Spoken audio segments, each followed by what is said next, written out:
53 containers have been stolen. They are gone. Of oil that was condemned? That was condemned. And sadly, they must have been converted to the local market.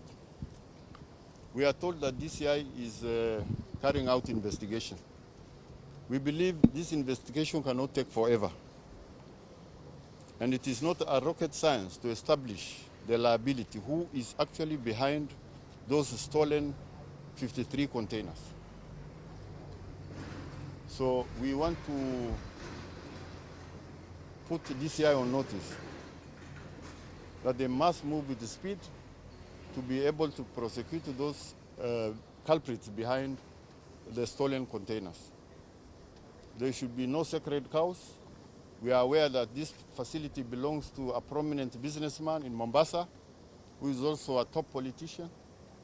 But the law is blind. And the law that applies to ordinary Mwananchi should apply to all of us, including myself.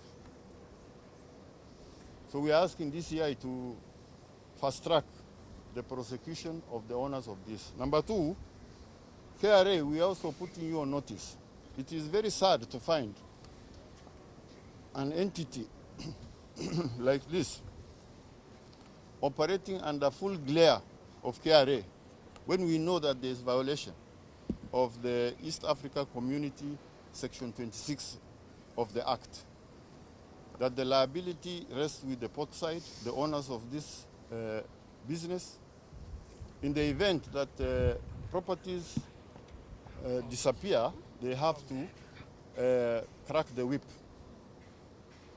For some strange reason, they haven't taken any action.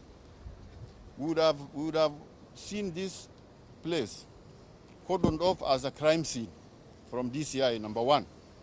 Number two, we would have liked to see KRA invoke its powers to be able to suspend the operation of this port site. Because everybody agrees that this thing has been stolen. Everyone. It is not in doubt that 53 containers full of edible oils have been stolen from this port side facility. And unfortunately, the oil we are talking about is also not fit for human consumption. We are asking ourselves, if somebody can be, brave enough to be able to steal a flagged containers from a bonded warehouse. A bonded warehouse. What about those that we do not know? Those that are already coming in on a daily basis here. So the law must take its course.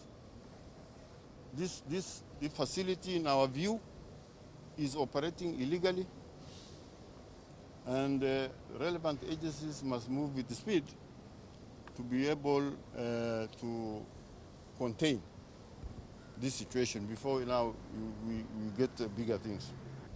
Now we are at Portside CFS, where we have just established that at the time when the first committee was doing an investigation, there was around 139 containers that were carrying condemned cooking oil.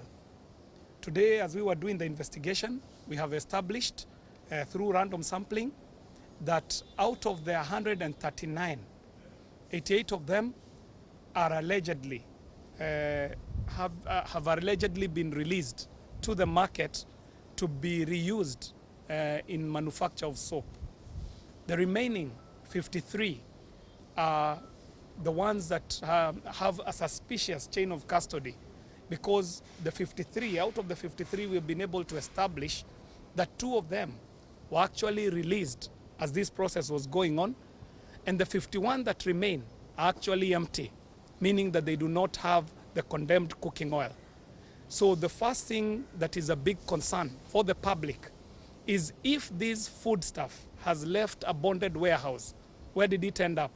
Because chances are it ended up on your table and you're consuming poison. The second issue that this committee is seeking to establish is the chain of custody. From where these goods were loaded, and whether there was a standard check as they were being loaded, how they were offloaded here, and whether there was a standard check, the entry of the multi-agency team and what they were able to establish on the onset vis-a-vis what we are establishing now. Who has been handling this contraband material from the time that it was declared as unfit for human occupation to today. Now, appearing here is a parliamentary committee.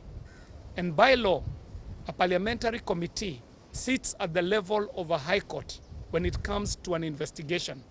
That the high court and the parliament are at par when it comes to a matter of public investigation, meaning that if this investigation is revealing that there has been criminal activities happening at this CFS, then I do reiterate what the chairman is saying, that this is actually a sin that should be taken up as a sin of crime and treated as such, meaning that it should actually even be condoned as a sin of crime, operations halted until it is established how 51 containers can disappear from a bonded warehouse without anyone being able to put a trace to it. Actually, you're in a good trail of thought. In short, what we need is from shippers mpaka wa leo. From shippers mpaka leo. It was broken by whom, for what reason? And they found what? And status. Status of what was found inside. Yes. Those are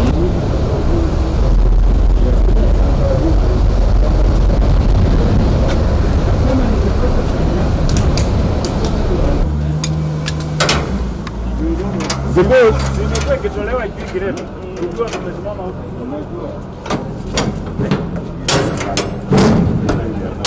You don't know.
Unisikize sababu